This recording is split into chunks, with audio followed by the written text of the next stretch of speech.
Check post అంత చక్కగా arrange చేసినారు.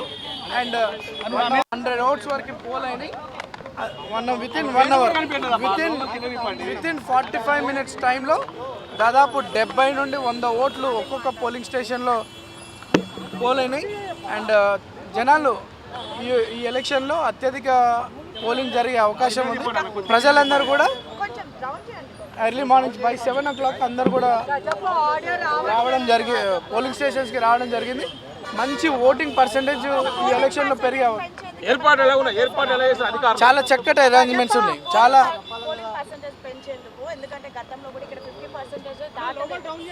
అంటే అప్పట్లో జనాలు వచ్చి ఓట్లు వేసేది కాదు, కానీ ఈసారి మాత్రం ఇప్పుడు చూస్తున్నటువంటి పరిస్థితి చూస్తే 70%, 60 to 70% పోలింగ్ జరిగే అవకాశం ఉంది. ఎందుకంటే నేను ఇప్పుడు అన్ని దాదాపు 5-6 పోలింగ్ స్టేషన్స్కి వెళ్తే 70 votes, 60 votes with in 40 minutes. Within నాకు తెలిసి 63%, 62-63% జరిగే అవకాశాలు ఉన్నాయి. నేను 10 o'clock నా ఓటు మా ఫ్యామిలీ మెంబర్స్తో కలిసి వాల్టర్ వెంకటగిరి స్కూల్లో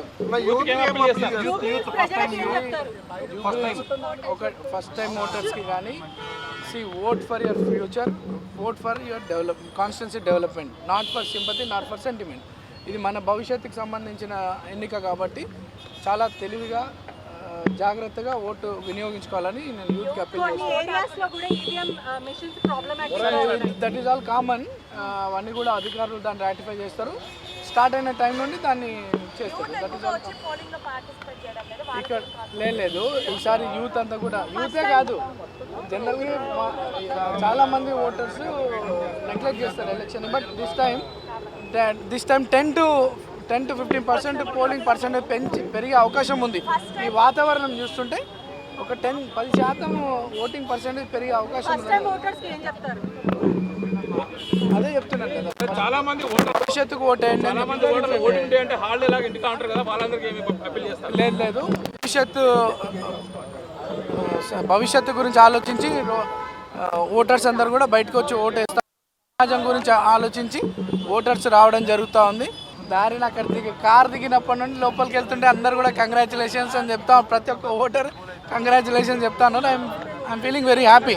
అండ్ మోరో లోపలికి వచ్చిన తర్వాత దాదాపు 60, 70, 80 ఓట్స్ విత్ ఇన్ 40 మినిట్స్ పోలైనాయి. అంటే లేదు అవన్నీ కూడా మళ్ళీ రాటిఫై అవుతాయి. Thank you.